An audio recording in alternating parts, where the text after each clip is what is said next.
Good afternoon. Hope you're all well. As you know, a lot's happened today.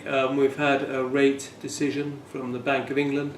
A lot of things have been built in, and I'm here to discuss that with you today.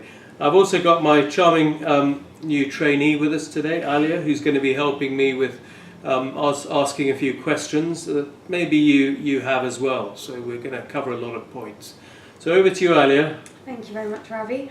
Okay, so firstly, let's just start off with, do you believe the new gilt purchases will help minimise the aftermath of Brexit on the economy? Okay, so just to give some background, the bank has already bought 375 billion of gilts, and they did that primarily after the crisis. The plan announced today is to buy a further 60 billion, so that takes the total up a bit. And I would have thought the impact of this would be primarily to keep bond prices at similar levels to where they are now. So as most people are aware, bonds have gone up a lot. The 10-year yield is now just 0.8%. So there's really an unprecedented level of yield. It's unbelievably low. The purchases, if they happen here or in the short end of the curve, should act to, I would have thought, sustain prices at current levels for some time. So the bank is providing stimulus via the bond purchases. I would have thought that the objective of this would be to maintain current prices. Given the bank hasn't stated obviously the duration of these schemes, how long do you believe they will last? Okay. Well, the bank hasn't said precisely the time frame, so they've given themselves some flexibility on what they're buying and how long they'll take. If we use the precedent of the first scheme, that was wrapped up within a couple of years. Obviously, this is much smaller. It's about 20% of the first quantitative easing program. I would expect maybe they'd have purchased most of these within a year, well within a year. What impact do you believe that Mark Carney's decision will have on the value of the pound? Okay, so the pound came down very sharply after the vote. Pre-vote we were at $1.50. The morning after we were $1.33. I think we've hit a low of 127.90, if I recall. Since then we've come up a little bit, but only fractionally, and today we're off again quite sharply back to $1.31.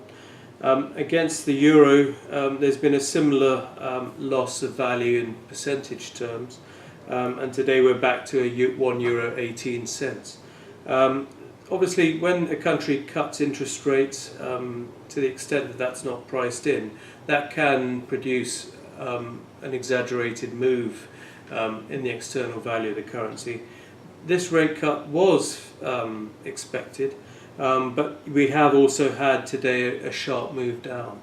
I would interpret that as suggesting that investors are expecting sterling to be really rather weak against major currencies. They're not expecting a bounce in sterling in the short term, and certainly the move by the bank is certainly not going to encourage people to buy sterling at the moment. So my expectation is that it remains relatively depressed within a few points of where we are, maybe for some time. And lastly, do you think, obviously the major response that we've seen in the equity market, up 90 odd points, do you believe that's sustainable? And if so, are we going up higher from here? Or? Well, we'd like to think that the move today is sustainable. As most people are aware, since the vote, the currency's come down. We've now seen interest rates have come down. This has encouraged the large blue chip companies, which have a significant weighting in the index. It's encouraged the large companies that earn primarily dollars or earn their profits overseas. So the big stocks have gone up substantially. The things that have lagged the corollary is you have a lot of companies who have expenses in dollars or euros, or or debts in dollars and euros. So to some extent the rally has taken on the guise of pushing up the large companies, but somewhat depressing medium-sized companies, and certainly hitting quite hard companies that are linked to the UK primarily. So the rally today takes us up to approximately 1,000 points north of where we were the day after the vote. That's a big move by anyone's reckoning. That we've had a further sort of, I suppose, appreciation that what form will Brexit take? It will certainly take a number of years to put in place. I read somewhere that when Greenland left the EEC, it took Greenland 3 years to negotiate an exit from the EEC. This was back in 1988. Britain's relationship with the EU is far more complex. So an exit from the EU could take a lot longer than 3 years. So people are pricing in the fact that this is going to take some time. Brexit is not going to be achieved overnight. They're pricing in the fact that the new government appears quite keen on continuing with the budget deficit at present levels. There's not going to be a lot of further austerity. That appears to have ended. So that amounts to more sort of stimulus on the tax side. So in just 6 weeks, a number of things have happened that have changed, that are new. The policies of the previous government, to a large extent, I think, have been departed from. And the equity market in particular has taken a fair bit on trust as well.